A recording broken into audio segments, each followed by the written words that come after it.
बिस्मिल्लाहिर्रहमानिर्रहीम अस्सलाम वालेकुम। एग्रीकल्चर इन्फॉर्मेशन के साथ मैं मोहम्मद तासीन।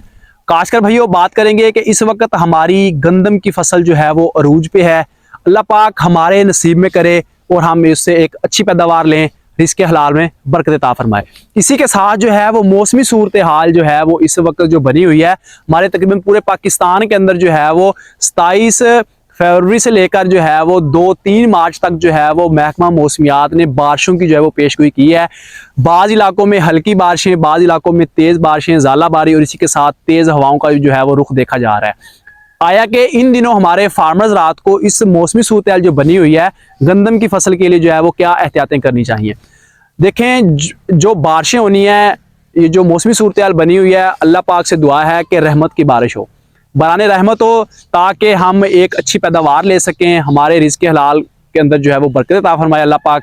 इसी के साथ हमने एहतियातें क्या करनी है, सिर्फ एहतियात ये करनी है कि इन दिनों हमारे फार्मर्स रात जो है वो यूरिया खाद का धड़ाधड़ इस्तेमाल कर रहे होते हैं। खासकर भाइयों, इस वक्त चाहे वो कोई भी एरिया है, इस वक्त हमारी गंदम की फसल को जो है वो यूरिया खाद, नाइट्रोजनी खादों की ज़रूरत नहीं है। अलबत्ता जो हमारी ज़मीनें बिल्कुल कमज़ोर हैं, रेतली ज़मीनें हैं, उनके अंदर थोड़ा बहुत आप जो है वो नाइट्रोजनी खादों का इस्तेमाल कर सकते हैं। लेकिन बारिशों के दौरान जो है वो आप बिल्कुल भी यूरिया खाद का इस्तेमाल ना करें, अपने पैसों का ज़िया ना करें। इसकी सबसे बड़ी वजह ये होती है कि बारिशों के दौरान जो है वो हमारी फसलात को नाइट्रोजन फ्री में मिल रही होती है, फिजा के अंदर नाइट्रोजन मौजूद होती है। जब बारिशें आती हैं तो उस वक्त हमारी फसलात को बारिशों से जो है वो नाइट्रोजन मिलती है।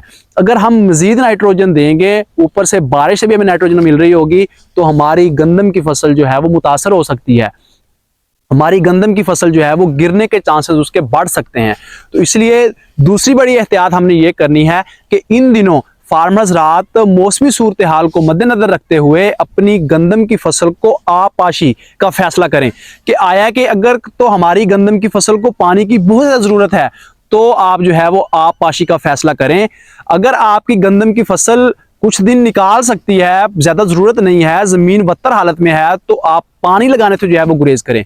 इसकी बड़ी वजह ये होगी कि जब हम पानी लगाते हैं, मज़ीद ऊपर से बारिश आती है, तेज़ हवाओं का सिलसिला भी इस वक्त बताया जा रहा है, हमारी गंदम की फसल जो है वो गिर सकती है। ज़ाहिर बात है, हमारे फार्मर्स इस तरीके से जानते हैं, जब हमारी गंदम की फसल गिर जाती है तो उसकी पैदावार जो है वो कम आती है।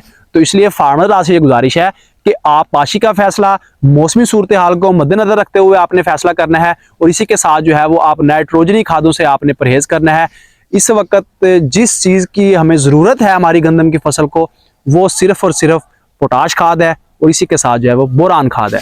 आया कि आपने फैसला करना है, अपनी जेब के मुताबिक आपने देखना है कि हमने पोटाश और बोरान बजरिया फ्लड करनी है या बजरिया फोलियर स्प्रे करना है। ये फैसला आपने खुद ही करना है, अपनी जेब को मद्देनजर रखते हुए। तो खासकर भाइयों, मुझे उम्मीद है कि फार्मर वालों को इस इन्फॉर्मेशन समझ आ गई होगी। अगर समझ आई हो, इसे लाइक एंड शेयर जरूर कीजिएगा, और इसी के साथ हमारे फार्मर अगर किसी किस्म का कोई सवाल हो तो कमेंट्स बॉक्स में लाजमी पूछ सकता है। आइंदा एक नई इन्फॉर्मेशन से हाजिर होंगे, तब तक के लिए अल्लाह हाफिज़।